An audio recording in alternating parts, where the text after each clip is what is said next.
All right, Mr. David Spurlock's over here today. We're going to be pouring a what?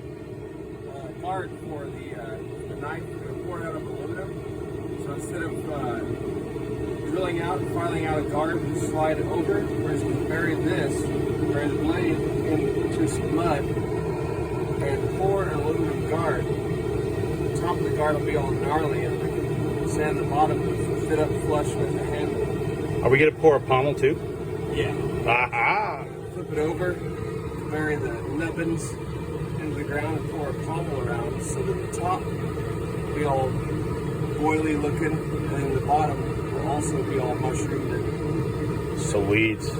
Yeah. It's basically using wet dirt down in that can right there, mainly because the ground was, this is more controlled and the ground wasn't quite wet enough. So what David's going to do is he's going to bury that knife in there right now.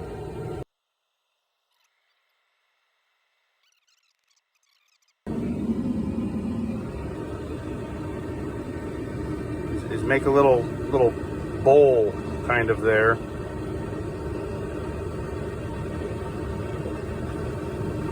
Now he wants to set right up on the shoulders of that knife. Yeah. So the shoulders aren't that big of a deal. He's getting a little bit up on the ricasso area of the blade.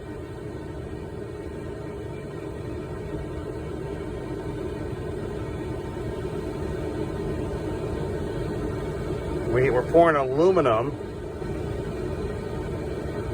We're going to head over to the forge right now and take a look at that here in a minute.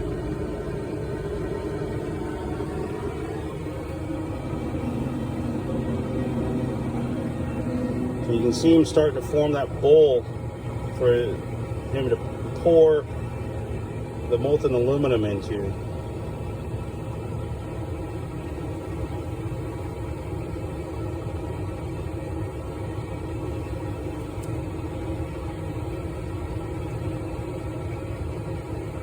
And this blade is already heat treated. It has been heat cycled, stamped, quenched, and tempered. We're using the wet dirt to save the temper.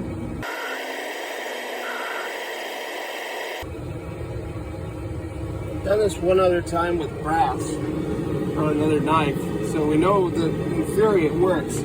Before it had rained, so the ground was wet. I just buried the knife into the wet dirt outside, so I had a lot more dirt to pile up around and make a nicer make a good mold. Yeah. So here it's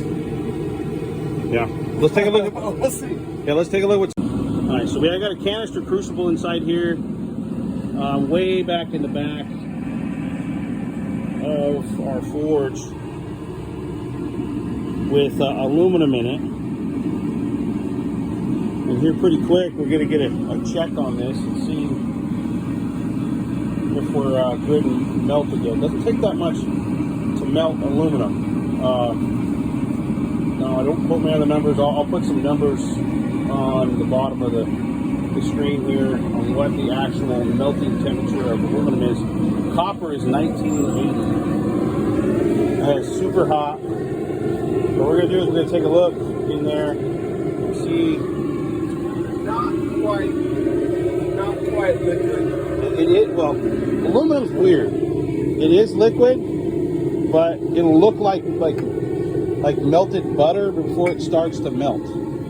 Yeah, we need to scoop that out. So we'll be right back. So what he's going to do is he's going to kind of poke around in there, clean off any slag that's on the surface, like that piece right there.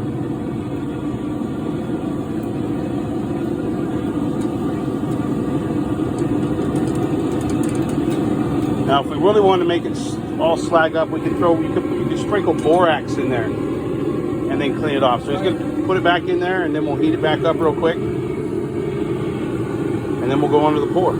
All right, so you got to be super careful with this. I mean, he has eye protection on. We should have full face visors on, but we don't. So do what we say, don't do what we do.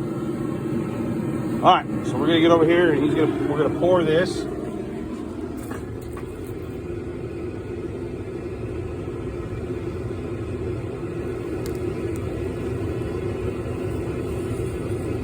We're going to stick this back in the fire.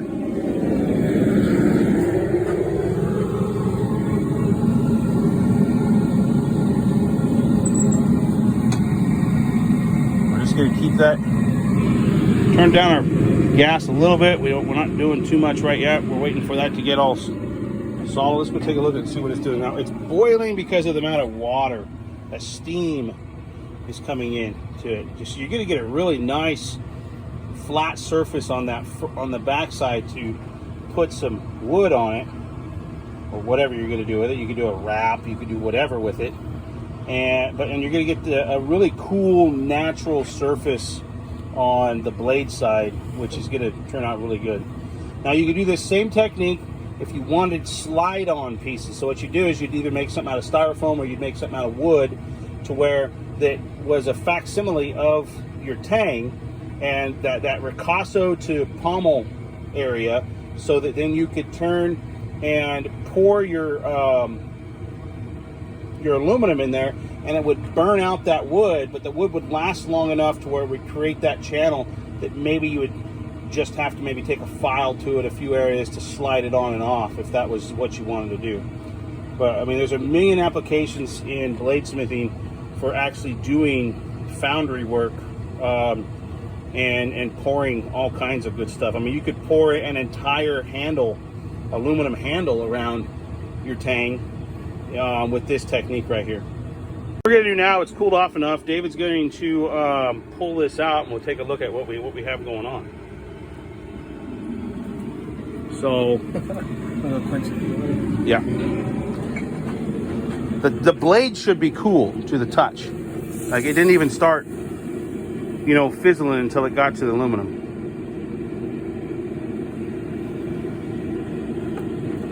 Let me get you a brush here, David.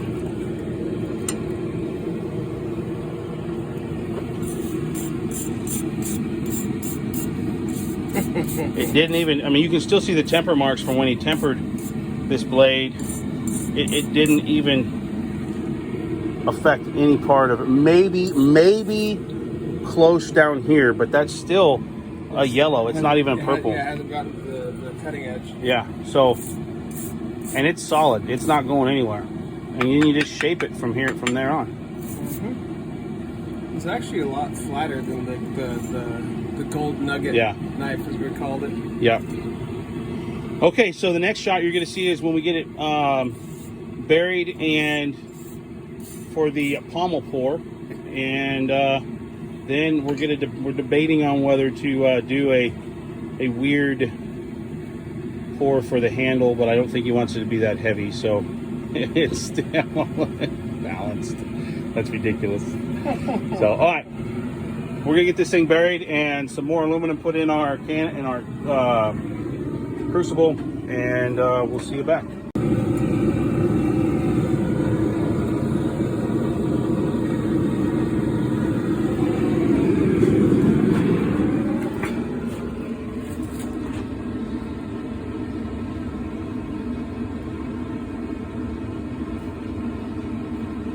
Perfect. Look at that. I'm going to get out of here. I'm not sure. We want to do more pouring.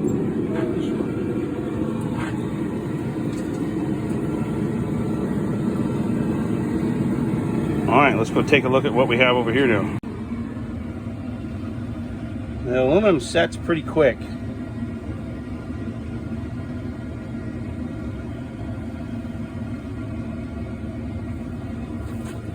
It looks like it's pretty solid, probably solid enough to pull out.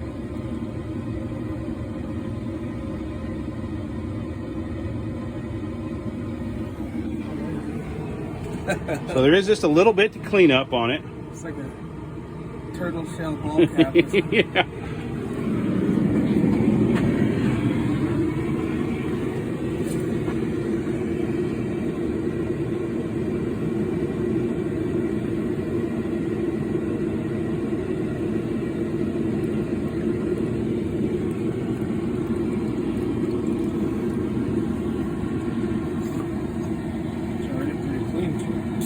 Yeah.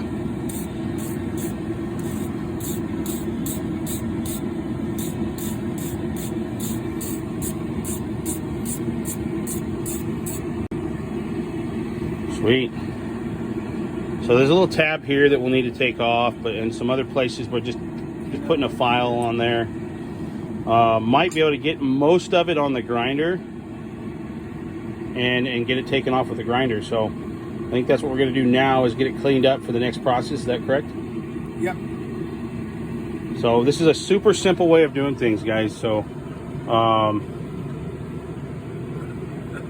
yeah, good stuff. It feels weird now because there's no actual handle to it, but it's going to feel pretty nice once we get wood and everything on that thing. So all right, we'll catch you guys over at the grinder real quick, and we'll show you how to grind something like this. All Alright, so the aluminum guard and pommel here, I put it in the vise, and I was curious to see if I could just knock these off, which obviously I did. But, I put this in the vise and started hammering on the nubbins here, and knocked off the butt cap first, and then put that down in the vise too, and started hitting it again, and it drove the aluminum pieces off. So now I can grind these up and clean them up all nice and tidy, and then put them right back on the knife. And it's precision fit at that point. Oh yeah, these are custom fit pieces. So I can tell you that this shoulder here and this shoulder here aren't quite even, but it doesn't even matter now with the custom fit. Yeah. Pieces. Just gonna slide right on there when we get it all cleaned up. Oh yeah. Easy peasy. Yeah. And so what are you gonna do now? I'm gonna clean them up and make them a little prettier, and then I'll be able to slide a handle over the top and put the butt cap back on, and I can paint it all over and make it all fancy like. Sweet. Yeah. All right, cool.